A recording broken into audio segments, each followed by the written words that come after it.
Today, I'm talking to Patrick Campbell, founder of ProfitWell, a bootstrap business that recently got acquired by Paddle for a whopping $200 million. I talked to Patrick about getting acquired for 9 figures, finding your footing as a founder after such an incredible exit, where the online payment industry is heading, and how mental health challenges follow us wherever we go. Here's Patrick.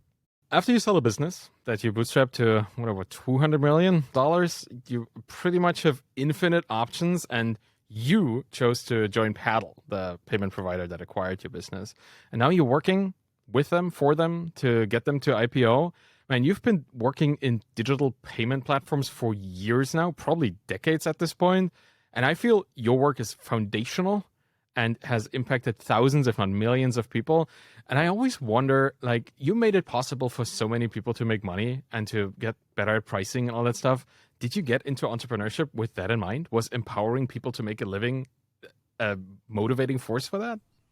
Yeah, it's a really interesting question, and thank you for the kind. I'm gonna take some of those as kind words. I appreciate that. Yeah, you know what's funny? I never wanted to be in entrepreneurship. Ever. Like I never, like there are things that were entrepreneurial in my past that I can point to, like when I was a kid. And I always was thinking about, how to make some money, to like spend on stuff, just random stuff. But I think what was really interesting is, I wanted to be a doctor at first, then a lawyer, very stereotypical blue collar kid. Your parents are blue collar, so you can go, get a professional degree. And then, I ended up working for the government. And that kind of probably was my best entrepreneurial training, not because it was entrepreneurial, but because it was so bureaucratic. And I was like, I finally was like, there's something I don't like. And I loved that job, but there's something I don't like about it. And that was when I worked for the intelligence community. And so then I was like, oh, let's go work in tech, because tech was like the hot, it's still the hot thing, but it was the hot thing then. And I went and worked at Google, and it was also very bureaucratic. And so I was thinking like, it's not a vertical thing. And then I jumped into a startup. And that's when I was like, okay, like I could actually do this. And the confidence thing was the hardest thing for me, was getting the confidence to know that I could find a job. Like I can go find a job being a barista, digging ditches, construction, like worst case scenario, I can figure that out. And then even with ProfitWell, I know we help a lot of people make more money. Like that's kind of the goal of the business, with our tools and stuff. But even then, like that's not the thing that gets me up every day. It's the puzzles. Like I like the puzzles. I like okay, how do we make this more efficient? How do we get more leverage out of this? And the growing. Like I like that a lot. And I think that's the game of it that I really fell in love with, because the feedback cycle's so quick. So yeah, that's more of why I got into it and what I think about it versus anything else. That makes sense. I mean, in what you do and how you do it, I think you can tell that you love the challenge of like collecting data, finding insights and that kind of stuff. But you don't just do it in your own little basement, right? You don't just like kind of do it in secret. You do it in a very public way. And that is both extremely appreciated, right, by the community and by people just as myself trying to figure out how to price their business, because I was a ProfitWell user back in the day when I ran my own SaaS. I think I still am with the other SaaS that I'm running too, because it's a free tool. So, why wouldn't you? Right? Yeah. But the fact that you not only offer this product and the consulting around it that you do in public, the fact that you are so actively teaching people, I think that kind of sets you apart from other people in the field. Because I feel money is a field where people usually like keep things to themselves, but you have a very strong like public teacher persona, if I can call it that. Yeah. Is that intentional? Yes and no. I think it is innate. I went to the college I went to on a debate scholarship. In debate, people think of arguing. That's not really what you're doing. You're learning how to like both communicate and essentially teach, because you're teaching, this logic or this logic, and that logic in your tint therefore is better than this other logic, right? Or, and not going super deep into like speech and debate. But so that was like a thing that was in my high school and college years that was really, really big. So it is innate, because I spent 40 hours a week for 4 years writing speeches, basically. Like it was a full-time job. But I think that when we started kind of our marketing path, there's this phrase called help sells.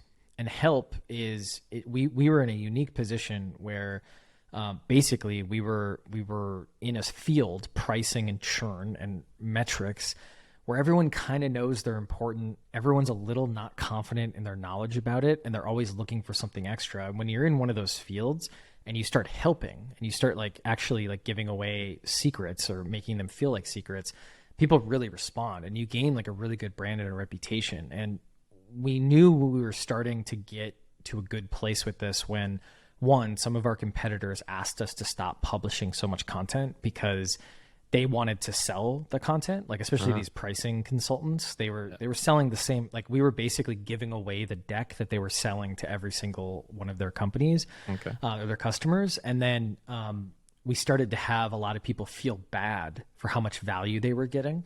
And when you start to have that, it's a really good thing, because that means when you're like, well, great, well, why don't you get on the phone and basically listen to us pitch, like not using these words, using different words, obviously. And it was really easy, like, oh yeah, of course, right? And that's when you kind of know that help is actually selling. And so, yeah, I think it is innate, but it's also, it is a strategy. Like it's definitely a strategy because, we were in this market. I think there's some markets that if we were in that didn't, like everyone knew about it, like we probably would still educate, but it would be a much lower like priority in terms of how we would market, build our brand and stuff like that. Yeah, I always felt like with ProfitWell and Price Intelligently, both kind of arms of the business, it was an interesting thing for a SaaS founder to do or to watch you do. Because, having a free, massive offering with what the ProfitWell tool itself did, and then having the Price Intelligently consulting side of it, that was just something that I've never really seen before in such a broadly accepted field like pricing or the whole SaaS pricing metrics field. I found that to be novel, very interesting. Also, in some way, it kind of is really hurtful in a competitive sense, right? If you can't build something just like this, you have to charge money for that SaaS business that you guys offer for free. And if you then also use that knowledge to facilitate getting clients for Price Intelligently, that feels hard to compete with. Can you tell me more about this distinction and how that came to be? Yeah, the distinction, just make sure I understand you correctly, the distinction between like helping, providing free value, and then selling something? Is that I guess the distinction that you had between this massive tool with ProfitWell and these specific consulting clients with Price Intelligently, and how you kind of connect these two, that would be interesting to know. Yeah, totally. So the thing that was really powerful about us is we started with this software product that helped with pricing. Then we ended up knowing that like that product had like, it very quickly became what's called a tech-enabled service, which is like you there's software and there's data, but you're buying it with service, if that makes sense. And so I think it's one of those things that we got lucky in the sense that we didn't take some of the advice out there, which was like, don't do services, right? Because everyone's like, the multiples on services aren't the same. And it's kind of like, well, yeah, but if I'm caring about EBITDA, which therefore fuels my business, and I can get 50 to 75% gross margin out of a service business, like I'm going to take that money all day in the early days, as long as it feeds ultimately the greater mission, right? And this is a mistake a lot of people, like there's some people who are like, oh, a service business can't turn into a software company. Well, a lot of times it can't, because the owners, the founders get very addicted to that cash and start taking it out of the business rather than hiring the engineers, hiring the designers, et cetera. So it has to be a very specific strategy. And for us, it became that strategy where we were getting paid to do our customer development. And therefore what ends up happening is we became this like really interesting, unstoppable force in terms of a loop, because we would give away free content. Then we were giving away this free product. Then we were able to start monetizing that free product with pure software, because we had this monetization with the pricing product. And our logo brand aspect got so good because we weren't able to build something from a software perspective that would fulfill the needs of a very large company, but we could give them the service. And then all of a sudden the product would start to get better and better and better. And all of a sudden we could go back to them and be like, hey, you're not doing the pricing work anymore, but we have this new product. You'd be really interested. And they had a good experience. So they were like, oh yeah. So I think when it's a really, really direct strategy, it makes sense. And it's really hard to compete with, because all of a sudden, like, I don't need to go raise money because I'm constantly getting new money and funding every single quarter as those deals get closed. Now, it's complicated because there's a lot of reactionary stuff that ends up happening internally because client work comes up, it's distracting. So we got to a point where we're able to kind of coordinate it off inside the business. And then the problems became that team feeling a little isolated. But then when you have a good vision, or what we think is a good vision, to kind of split the gap, it allowed that team to like feel excited about their contribution, even though they weren't like directly contributing to the new products. They were allowing us to be able to build those products. And so, yeah, I think it's something that's really powerful. It's just a strategy that a lot of people can't really get right. And I think it's because they end up just trying to take all the profit out of the business. And it's like, when you look at it as funding and customer development, like we wouldn't have built, like if someone was like, we'll pay you to build a website, like we wouldn't have done that. But it was very specific to like inside the role that we were trying to have within these companies.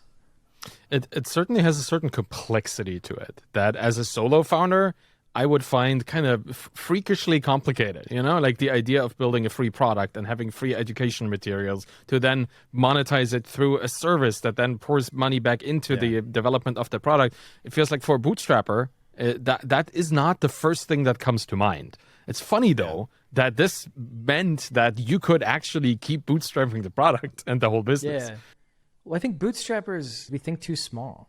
Like, and I think that's fine, but I think the problem is you have to understand what you want. And it's really hard to understand what you want. And if you want if you want to work really hard to then relatively quickly, within a year or two, start to lower the number of hours and keep the number of revenue, like this is the lifestyle business, which unfortunately has become like, I don't know why it's derogatory, but I think people use it as a derogatory, like a pejorative. But if that's what you want, great. But I think a lot of us get stuck in this, well, that's not what I want. I want to build the big company in the Basecamp. And it's like, yeah, the problem is that Basecamp was built in a very different world. 99% of their traffic's direct. That's really hard to like create again in this world of SaaS. But if you want something really, really big, you have to be able to, you know, give up short-term gain or have some short-term pain for that long-term gain, as they say, right? And I think that's the thing with a lot of bootstrappers or indie hackers, however you want to kind of define it, is like, know what you want and then like go after it. And there's plenty of examples where people are like, I want to go big, but not raise money. So I'm going to go a little slower. That's the trade-off. And then all of a sudden they start building and they realize, no, I kind of want to like just work a day a week. You know, I got my software working. It's all, the market's moving, all that kind of stuff.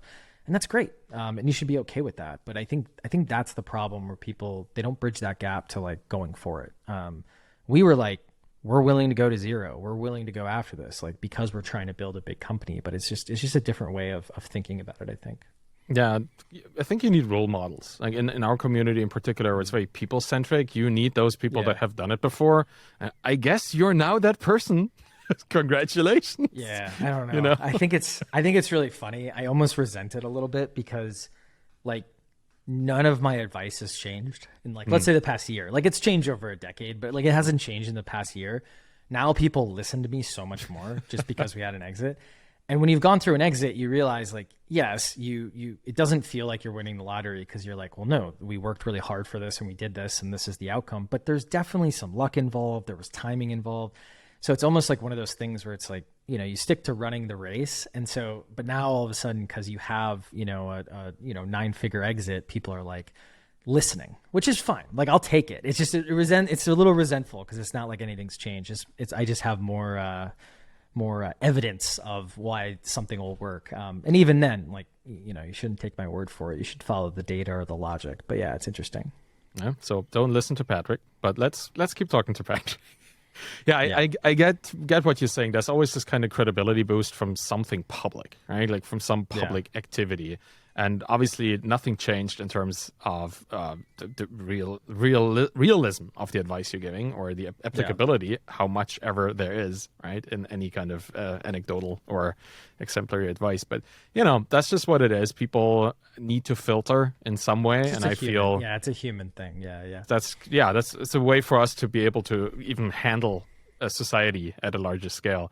But let's talk about the exit. I think that is one of probably the biggest acquisition I've ever seen in the indie hacker adjacent space. Let's just call it that, because there's a lot involved, right?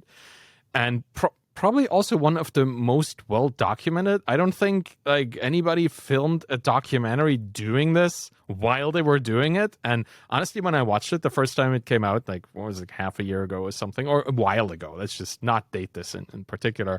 I was like, how did this man find not only the time to deal with this crazy acquisition, but also have the kind of the presence to have a movie team there recording the whole thing? Like, how did you navigate this like from the start? That seems like such a troublesome and stress-inducing activity.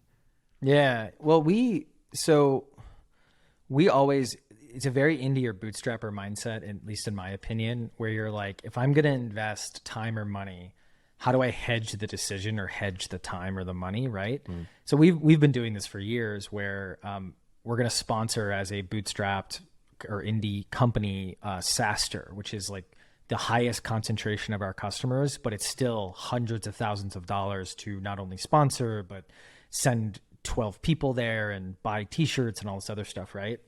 And so what we would do is we would do things like, okay, we're going to do that, but then we're also going to make sure we have the right marketing plan, and we're going to record a bunch of content, because worst case scenario, if we don't sell any more deals or don't get any like attribution from this, we have 12 episodes of podcasts, right? Because I would record interviews and stuff, and all the people we want to record, they show up in person. In person is better than online, but online is a good second place here. But so long story short, like we've always had that mindset. And what was kind of cool, and I think what made the acquisition and kind of coming together as two companies great, is we had kind of a calculus moment where on our side, we were like, as soon as we signed the LOI, and the way that we kind of made that decision is Facundo, Peter, and I, who are like kind of the core business partners, we're going to make the ultimate decision, but we brought in about an additional 5 people who are kind of like, a good red team. And we presented the options. We had a couple of options, not just joining Paddle. And that red team, one of the people in there was Dan, who leads the Recur Studios team. And to make a long story short, I ended up telling him, I was like, okay, let's just record the process, and let's just record as much as we can, because worst case scenario, this falls apart, we can put together a series or a documentary or something about what it's like to go through being acquired. And then the cliffhanger can be it didn't work out or it did work out. And what's kind of cool is Andrew, the CMO over at Paddle, believes in content and these types of things. And he had not a similar from like a failing perspective. He's a lot more positive than I am. But he was basically like, oh, like it would be just really cool to record this and see how, this all works out. Right. And what you'll notice is a lot of the content is from later in the diligence process, because it got closer and closer to, okay, this is going to work, or this is, we went from 50% chance to 75% chance to 90% chance. And so that's when the production went up. Like there's a voicemail. That's the actual voicemail, or the voice note I sent Christian around like the number and stuff like that. So we just kind of recorded everything, which, makes lawyers really, really excited, when you record everything. But yeah, it was good. So it was, it's, I think that's the thing of like, the lesson there is like always be thinking about these pieces, but also like it's an acquisition isn't something that people get a lot of insight into, right? Unless you go through it. And so that was one of those things back to teaching we really wanted to do, is like make sure everyone, could kind of see everything. Yeah. How did you navigate like having all of this attention on the process and not scaring your team or your co-founders or yourself like at the same time? It was really hard. Like not in terms of like the documentary, it was easy because it was just kind of me recording. So that was easy. And a lot of the conversations amongst the team, we wouldn't record those. But I think in terms of just the diligence process, the hardest part was having 8 people, all super crucial inside the business, pretty much distracted, for those 3 months. And we really protected them. So it was myself and Andrew, who runs kind of our operations and finance. We were the only ones really involved in the day-to-day, like getting on the phone with the lawyers, dealing with this fire that came up. Oh, this fire drill happened, like those types of things. And then we kept a Slack channel with the group who was in the know. And then over time, more people got in the know because of this or that. And I just kind of made sure to constantly like update them a bit, and just constant like, hey, I know like there's some anxiety around this or stuff, blah, blah, blah, blah. And then constantly reminding them like, don't pull out a calculator. Don't try to calculate like the money, because again, this can all fall apart. Like just really reminding them up until the day before it closed, like this can all fall apart, right?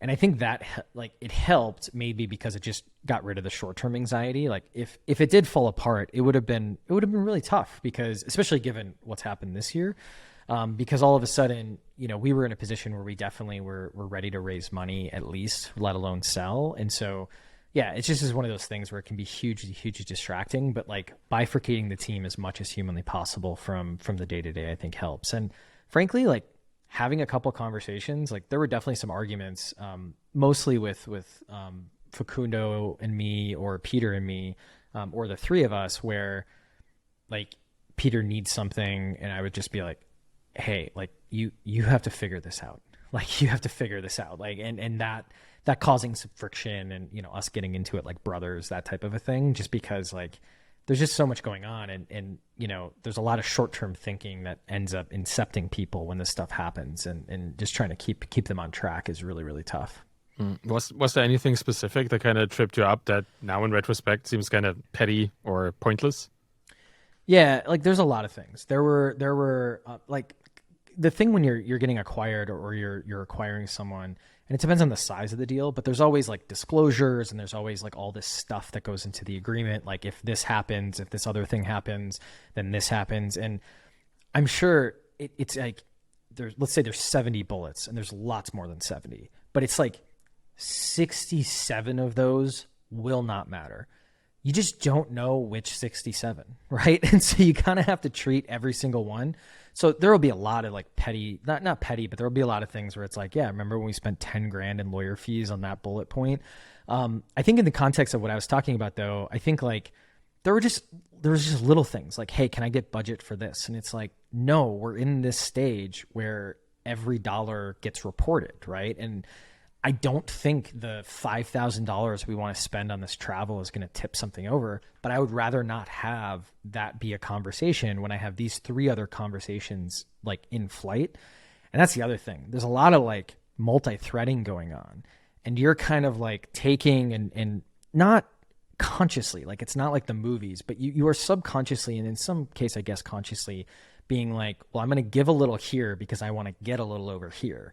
And it's a lot of that stuff happening. And I think that, it's hard for the team to empathize because they're not in the know, because you've separated them out, but you've separated them out because you don't want them to have to handle the totality of all the anxiety, that the ups and downs on a day-to-day basis, where the lawyers are like, I don't know how we're going to figure this out. And then it's like, we figure it out. Oh, I don't know. There's this problem now. Oh, this came back in diligence. Oh, this came back in diligence. Oh, we have to go get the money for this. And, this person, they gave us a term sheet and then they rescinded it. Like all that type of stuff happening. Like they can't know all the context because it really has to be on one person. And so that it was an extremely peaceful like situation until there was like the bubbles needing to kind of be combined in certain cases, because I think founders were really good at crises typically. And so it's just kind of like a really long crisis. It's just your team isn't always good with that. And, it's hard to like communicate with them. So I didn't really give you a specific, petty thing, but there were plenty of like little charges, right? Like we had this here's a good one. We had this program, like this benefit we were doing where like someone would get a flight if they did this thing. Well, in between sign and close, we did a split sign and close. So you sign one day and then there's some things you have to do and then you close. Some of our team was like, oh yeah, let's sneak these charges in, before this like happens, because we don't know what's going to happen after we close. And I was like, guys, that line was 3 months ago.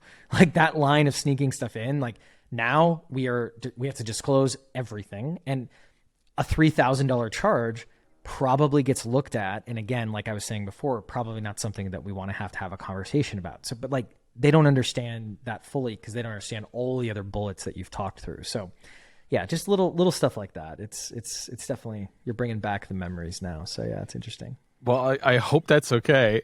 Because, yeah, totally. That's the kind of thing you don't get to see. And I think the too many cooks metaphor certainly makes a lot of sense here, right? That the more people are involved with their own little goals, short-term goals that they may Yeah, have. yeah. Like obviously that derails the process. Very interesting. Could you describe the kind of your own like anxiety levels like throughout this journey? I'm saying this because I remember my own journey of selling my business, and I was at a pretty high burnout point before we sold. Then it kind of tipped up a little bit because there was a lot of due diligence and stuff, but it then very quickly flatlined because it worked out pretty well for me. Let's just say that. So how was that for you, and how is it right now that you've Yeah. passed that? It's a for good couple of months? question. I think that my anxiety levels leading up to the LOI, I was very, very calm because our BATNA, like our worst case scenario, to use more common parlance, was, oh, we have a profitable business. We just keep building, right? Maybe we don't build it as fast. There isn't, exit money, that type of a thing, but we just keep building it. And I think what was really interesting too was when we looked at what was going on, it was, I needed a break. Like I was going to take January off. And then this conversation started in November and, running around on flights and all that kind of stuff to figure out, trying to get multiple different suitors and stuff like that. Right before the LOI, there was some stuff that like, I have kind of a let's just say a very fragmented founder story. I had some like folks that we thought were going to come on, but the paperwork wasn't great. Then they didn't end up coming on, so that like we had to kind of fix the paperwork. We didn't fix it like in the moment. We kind of like, all right, let's fix it over time. And so there was some cleanup that needed to happen before the LOI. So there was a lot of anxiety right there because we were trying to accelerate something, and then the folks involved, not necessarily unfairly, were like, well, we didn't get to these 12 or 18 month milestones, so we should just stop here. And I was like, well, that's not going to work for me, because it was a little bit of protecting my own peace, but also making sure that like other people got what I thought that they deserved. So that was kind of tough to kind of think through.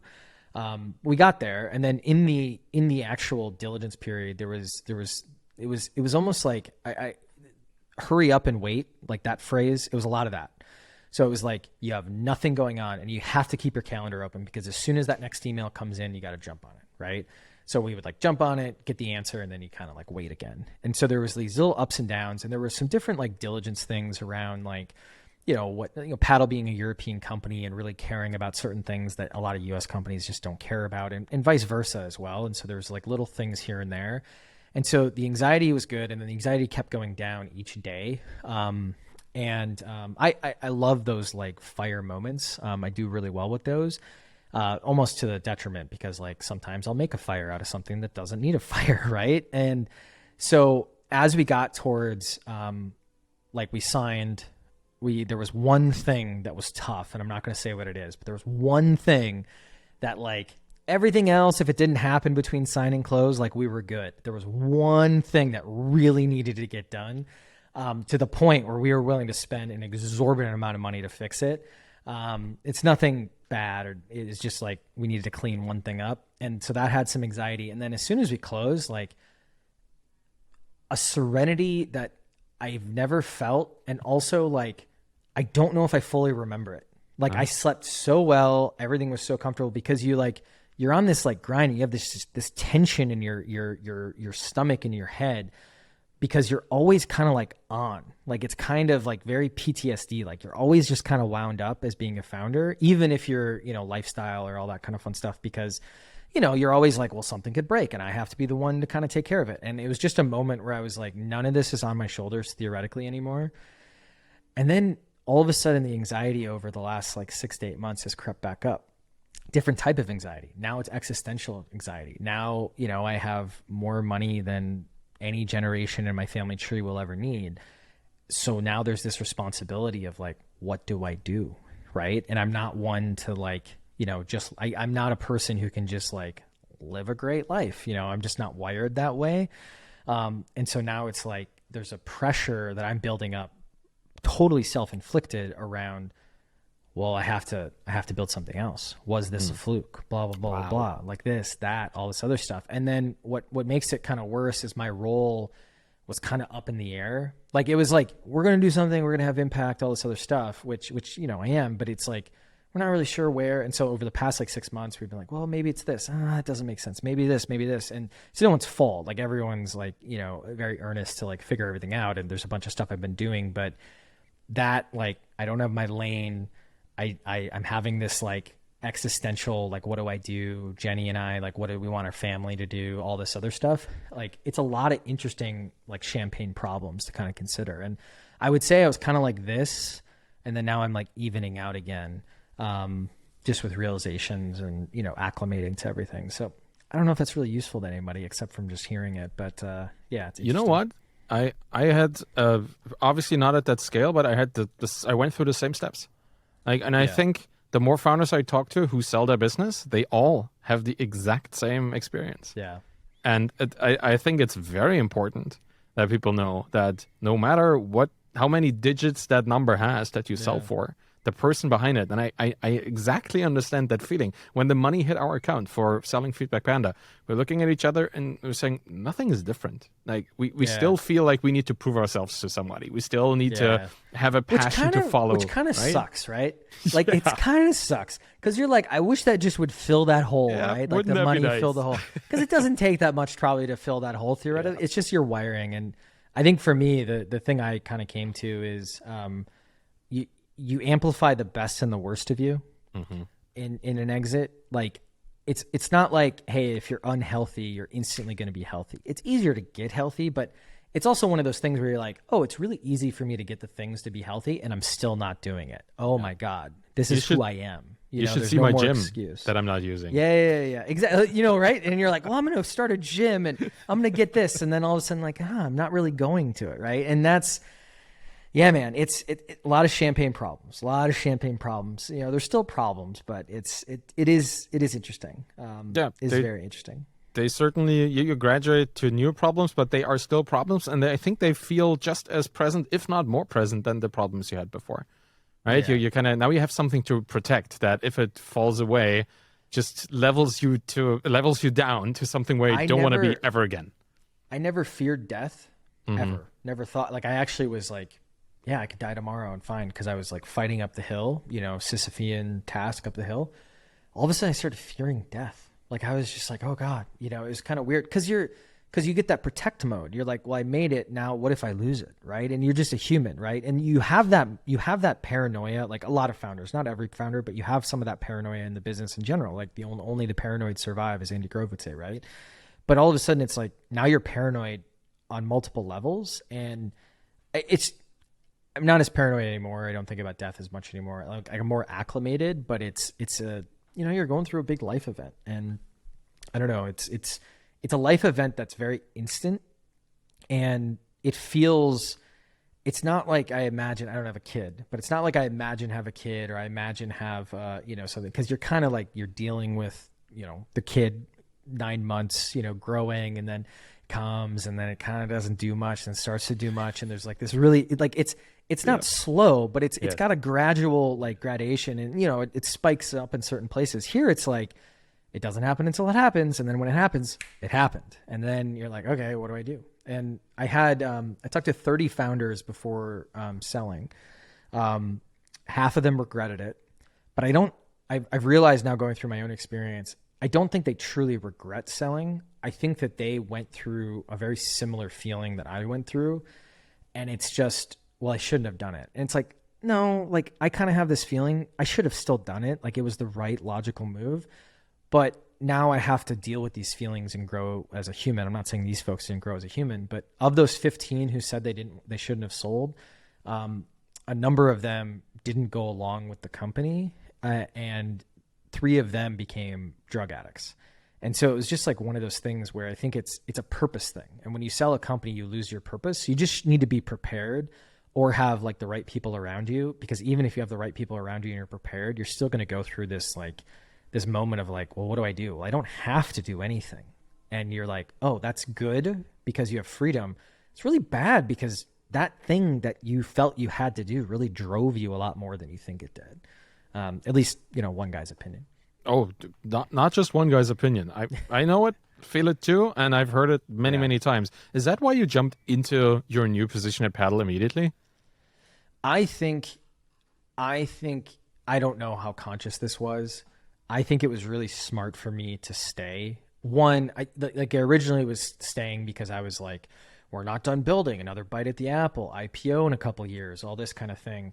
But I think that in hindsight, the drug addict piece really scared me. Like I have never had like addiction issues of any kind. Like but I know I have that personality because it's very common in the founder world. And it kind of scared me because I just was like, I don't really drink or do drugs, but I could see myself falling into something like that, and getting more manic on certain things. But I also think that, like, I don't know, I really like Christian. I really like the team. I think that there's a lot that we can do, and it's a unique part in the market. And there's just a lot to do. Now, I don't know, like, I think some of those things that I thought pre-sale, I don't know if I was rationalizing or I was just trying to get into the moment.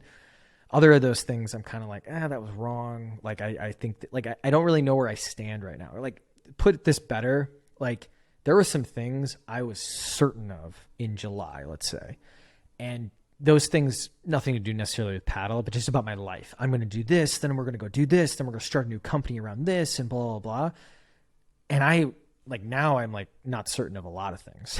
Like, I'm kind of like, well, I was dumb to be that certain. And I think it was just that anxiety and that like purpose being rejiggered, because when you go through an integration, no matter if it's big company buying small company, merger, whatever it is, it's just like, you're just changing everything overnight.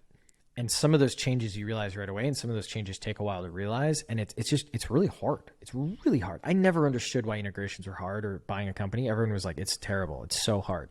I was like, no, not us. And I'm like, even when the product vision completely aligns, the marketing vision completely aligns, all these things completely align, it's still really hard.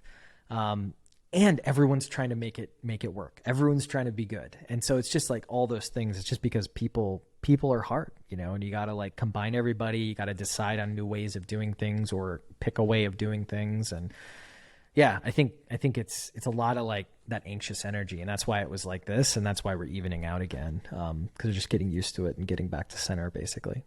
So what were those things that you did not expect to happen, like that, or that took a long time to show themselves? Can you talk about it? One, one like kind of existential thing, not existential, but like more fluffy, but really important. If you're going through an acquisition, I think you immediately need to get your executive or leadership team together and just like do a bunch of trust building stuff. I don't know if it's trust falls. I don't know what it is, but like if I were to do this all over again, and I think Christian would agree with this as well, and Jimmy, our CEO and president as well, like I think like having a structured, we're going to have a facilitator month 1, 3, and 6. Like that person, same person, they're going to come help us, because trust, you don't realize how much trust you built with your like core team, even if you only been working together for a couple of years.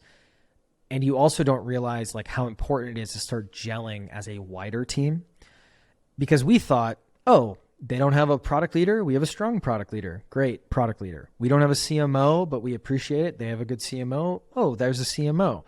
These people are going to report to this team now. These people are going to report to this team, all this other stuff.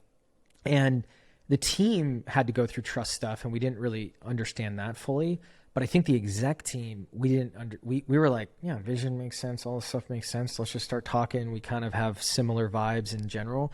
And I think that was just really hard. Like, I don't think we totally in my opinion, I don't know. I think most people would have this opinion internally, but like, in my opinion, we underestimated how important trust was, and did not proactively try to build it. And you can't do it in one meeting. So I think like having that facilitator. I think some other things that I thought, I'll speak personally. I was like, there's this company I want to build as a side project. I've always wanted to have a side project. I'm not good at side projects. Let me go all in. I had the deck. I had everything figured out. I was going to go do this. I have the resources now. And then Heaton, Heaton Shaw, a good friend of mine, good friend of, the indie world and the non-indie world. He was like, what are you doing? I was like, what do you mean? This is great at it. He's like, yeah, it's a great idea. You have 70 slides. Mm-hmm. You have not tested, not done your customer development, anything past the first slide because it was just that founder energy. It was just like, great, I'm going to do this and then we're going to optimize this. And this is how we're going to ramp up content production and all this other stuff. And he's like, you need to slow the F down. And I was like, I don't want to slow down. I don't want to slow down. So that was another thing. I think another thing, time, I don't know. Like I still struggle with this one because I'm a very like, don't put off today what you can, or don't put off till tomorrow what you can do today type person. Not everyone's wired like that, and that doesn't mean they're ineffective. There's a line like you putting it off next week, is too long, but 2 days is fine. I'm like a day person, and I think that was a really hard thing, especially going into a European company, like just vacation time, like just the relationship at work is very different. And it wasn't I never resented anyone for taking time, but you just don't realize like, wait a minute, we have to like coordinate these 4 schedules. Yeah. And those 4 schedules during a summer, are all over the place. And you're like, well, we have this one day. Oh, someone's out sick. And now it's like, guys, what are we doing? We got to go faster. Right. And so it's kind of like adapting to, that type of, okay, that means we need to have like more async conversations and we need to, have a little more planning and we need to do these types of things. Yeah, those are a couple things. Nothing like too shocking, I don't think, but I'm trying to think of some juicy, salacious things to bring to the podcast here. Well, there are a lot of assumptions, right? When you go into anything, and something like an acquisition of that size, if one of your assumptions doesn't work, is not like reflecting reality, it causes you a lot of stuff or a lot of trouble that you probably didn't want to invite into your life. So I very much get that. It's like a death by 1,000 cuts kind of situation too, I would feel, right? Because there's so many ways. And there have been like a lot of cuts, and no one, I think in a different mindset, they wouldn't feel like cuts. They would feel, I don't know what, they would feel like pine needle. I don't know, something softer than a cut. But I think that the other thing is like, I think it was the right thing not to define my role, because it's really hard. Like you're dealing with this diligence, you're dealing with all this other stuff, and you're trying to make sure that certain other people are taken care of. And my mind just wasn't in a good place to understand exactly what it was. But I do think that caused a lot of anxiety on multiple fronts. Because it was like, I would get involved in a conversation and people were like, well, is Patrick doing this? Is he not doing this? How part is it? Is he taking over this? Is he not? And then we wouldn't have like, because no one knew, like, is he, is he not? Right. And some of those things, it was very much like, oh, this is a big problem. Go take a look. Go take a look to me means go fix it. Go figure it out. Go take a look is more like, yeah, give us some thoughts, that type of a thing for some folks. And so I think that was I don't think it was a mistake, because I don't think it feels like a mistake, but I don't think we could have avoided it. We probably could have like set some guardrails around it in order to like pause just defining that role. I think some people just expected me to kind of like rest and vest. Like I honestly do. I haven't confronted anyone about it, but I think some people just expected that. And there's part of me that probably expected that too. Just again, that wiring isn't there. And so defining that role probably would have helped a lot, or defining like, submissions or where I was going to sink my teeth in probably would have helped. And it was also just busy because there's just so much stuff, right? Like, I think that's another, not again a mistake, but something to kind of keep in mind. We were like, yeah, everything's going to gel. Like the strategy is going to, like, because in Christian and I's head, it all makes sense, right? So everyone else should get it. It's like, no, you got 350 people. You got to do like a road show to make sure everyone understands. You got to like talk through things. You got to make sure there's sub stuff, but everyone's been so well-intentioned and so like trying to figure everything out on all sides of every coin that you could think of with this whole situation. And so I can't imagine going through an average, integration. Mm-hmm. Like this is definitely above average. Like everything kind of works, and we have all these systems. Like going through an average one, oh my god!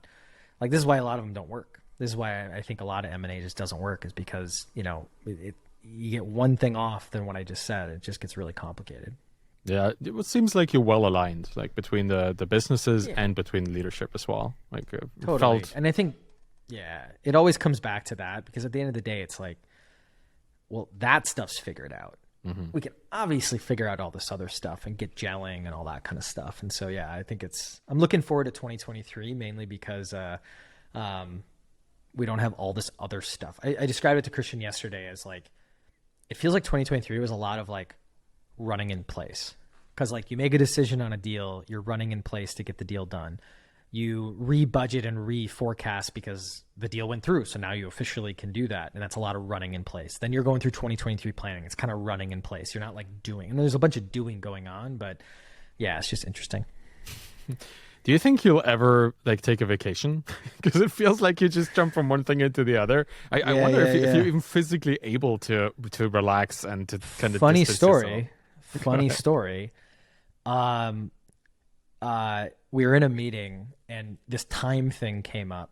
And I haven't gotten permission to share this, but I won't tell you who it was, but the time thing came up like, oh, maybe like your expectation should be, 2 days, not an hour. Right. And it wasn't like, those aren't the actual numbers.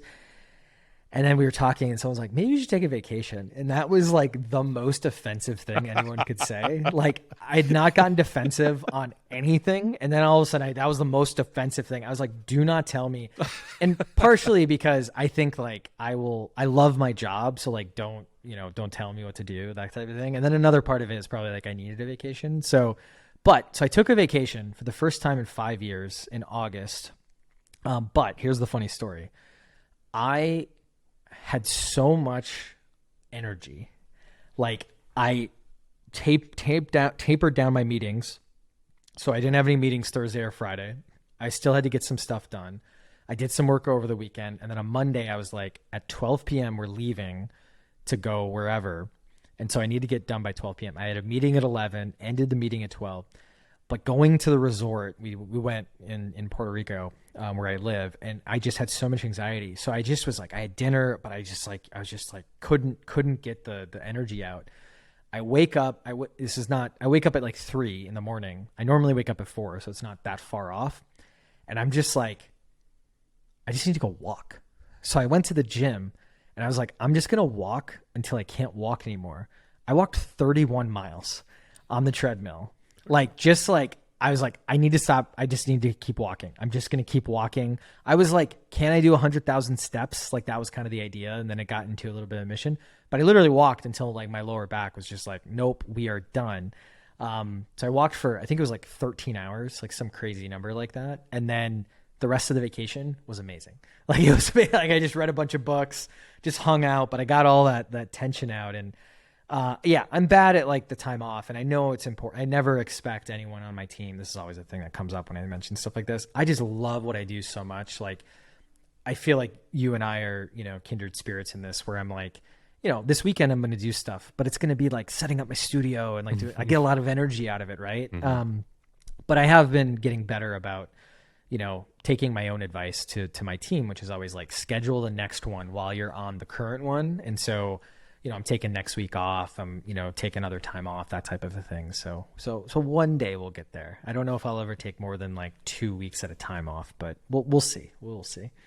It's nice to know that you enjoy what you're doing, and even though you might be overcommitting a little bit occasionally, right? No, that's true. It's still... I think where it comes from. It comes from. I've been thinking about this because I was like, why am I like this? I think it comes from one.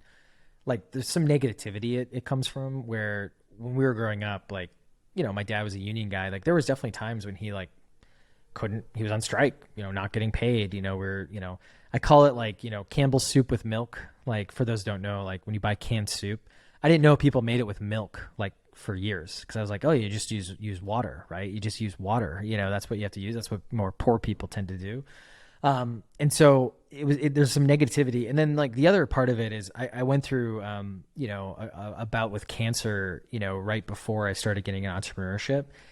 And it's that positive, like, memento mori, you're going to die one day, like get everything out, make sure you get out there kind of energy that ends up happening. And so it's just one of those things that like, I try to like latch onto. And I think I could do better about, this year we're doing 2023 planning as a household. And like Jenny and I are like, well, let's pick some adventures. Let's pick some things we want to do so we're not reacting to it. And yeah, I'll get there.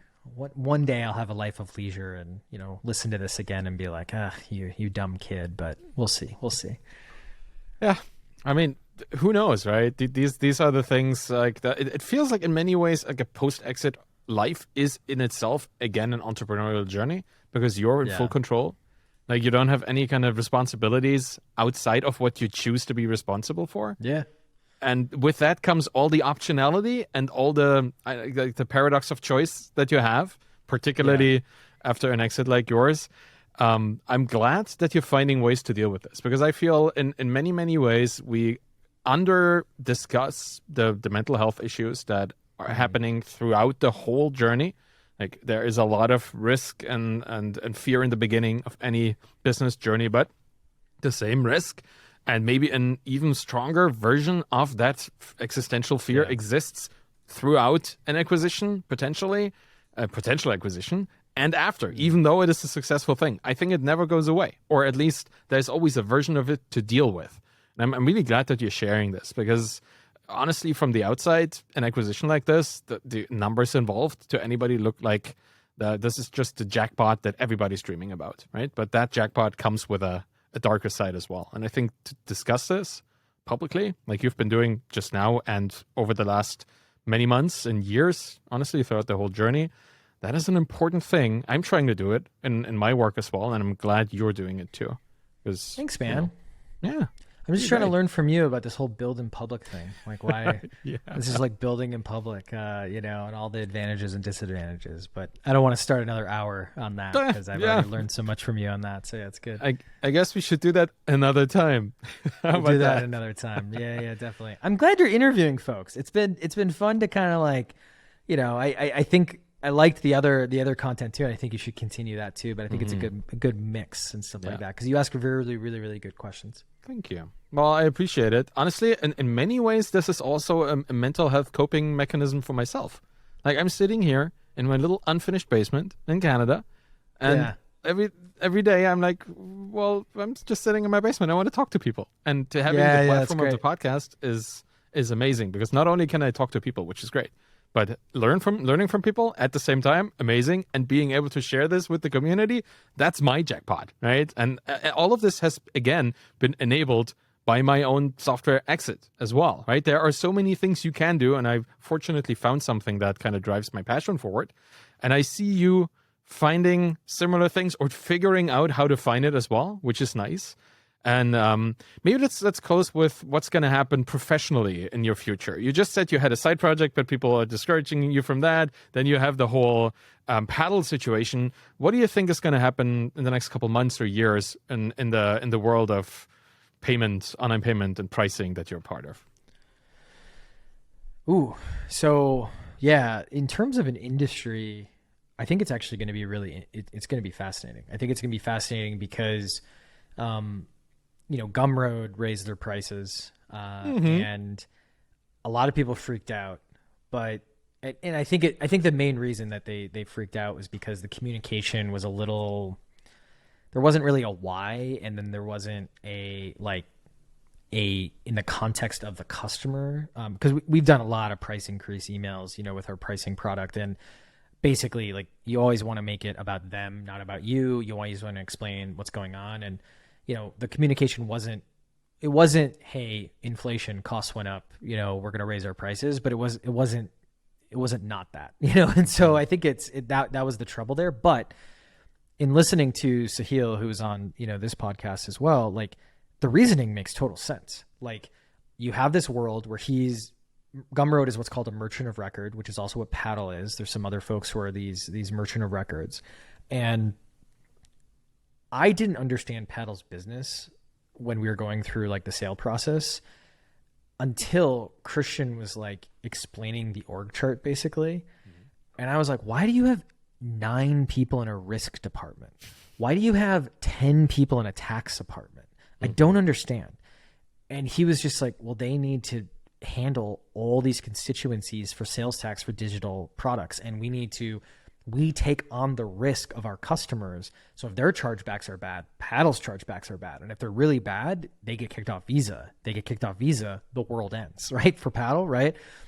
So I was like, oh, interesting. It's very expensive. Like it's extremely expensive. And so when, Sahil was talking about Gumroad, I was like, oh yeah, like this is what's happening. Like the era of 0% interest rates, those are gone for a while. And when that happens, you only have so many levers to grow. And I think what's interesting about, him and Substack is that a lot of those creators do not care. Like they do not care. The people who care, like, are going to go to a paddle, which is at 5%, or a lemon squeezy, which is at 5%, or they're going to try to spin it up themselves using Stripe and realize, oh, it actually costs 8% on Stripe. That's what a lot of people don't realize. Like all in international payments on Stripe is like 8 to 10, maybe 11%. And you have to do all the work to set it up versus like a paddle where you kind of combine everything. So I think what's going to happen in the space and payments is the cost is going to go up, overall, and it's going to push people to, accept a Gumroad payment, go to a paddle, go to a lemon squeezy, go to like a charge B with some add-ons versus going straight to Stripe. Stripe's still going to make money because Stripe's on the back end of all of these products. And I think that it's going to help us sell more internationally. And when you can sell more internationally, I think ultimately businesses grow. I think they just grow because you have such a huge denominator when you go out of your home region. So I think that's what a lot of stuff's going to happen. And then I think that from a personal perspective, right now, this is a little shocking, and I hope I don't offend anyone who's been following the journey, but like, I don't know if I want to sell to B2B SaaS in the next thing. I've been doing this for a decade. I think I'm going to do it for a few more years. And then I'm like, I don't want to be the cliche B2B founder who's like, let's do a consumer thing. But I do think I do want to do something that's a little bit more and I think helping B2B companies grow is very impactful, but maybe something that's a little more obviously impactful. I've been exploring like the defense industry, exploring, the death industry, which is really fascinating, debt, insurance industries, these types of things. We'll see what happens. Like I hired a team of researchers who's like going deep on stuff just in the background in parallel. Cause I think like those things are really interesting. And, I've bbeen thinking about B2B SaaS for a long time. And so I think it's like, I'll probably end up coming back because that's what most founders do for their second acts. But yeah, we'll just see. We'll see. Yeah, that sounds like a nice little hedge again, right? Because you don't need to make this choice, which is the greatest thing about it, right? You can say, yeah, maybe we'll see. Let's see what research turns up and where to take it from here. That sounds wonderful. Thanks for that assessment of the industry going forward. It's certainly an interesting time. Let's just say that, right? Like for the whole payment industry, for how people conduct their business online. I'm also looking forward to seeing like the long-term effects, not just the public outcry over people raising their prices in what is by all experts called what is it? 1 second, a recession, right? Like if there is a recession going on, stuff will happen, and you'll have to see through it and make choices that keep your business alive. So we'll see a lot of that as well, I would assume. I think the thing to think about is what comes after the recession. So the recessions average about 18 months. This one, and then sometimes it's another 6 to 12 before we realize we're out of it, right? Mm-hmm. So it just kind of depends. And so it looks like the beginning of 2008, but we don't have these giant exogenous things that, like the housing market that makes it a 2008. So I think this is, average to lower than average, at least in my opinion, but economists only make predictions in the past. So, don't hold me to it. But I think it's like what comes after, because I think that's where it gets really interesting just in business in general, right? Like if you're thinking about, a cool product in a cool space, like keep going. But if you're thinking about the industry as a whole, which obviously we need to, because we think about, we serve this industry, it's going to get weird, because like, I don't know if we're going to go back to this 0% world that we were in for so long, because there isn't necessarily a huge advantage to it. But then there's a bunch of other stuff that happened in the last couple of years that's affecting the economy, like, supply chain, all this other stuff. So I don't know. It's going to be again, economists only make predictions in the past. So we'll see. I like that. We'll see. I think it applies to almost everything we talked about today, right? Of course. Future, personal, professional, economy, individual things. We'll see where it takes us. Well, where will people be able to see where your life is going to go over the next couple of months? Where do you want people to follow you? Yeah, just follow me on Twitter, Paticus, Patticus, and then we'll rock from there. Thanks so much, Pat. That was really insightful. Thanks for showing up. Appreciate it. Awesome. And that's it for today. Thank you for listening to The Bootstrapped Founder. You can find me on Twitter at Arvidkahl, ARVIDKAHL, and you'll find my book Zero to Sold and The Embedded Entrepreneur and my Twitter course. Find your following there as well. If you want to support me and The Bootstrapped Founder, please follow my YouTube channel, subscribe to the podcast in your podcast player of choice, and leave a rating and a review by going to ratethispodcast.com/founder. Any of this will help the show. So thank you very much for listening and have a wonderful day. Bye-bye.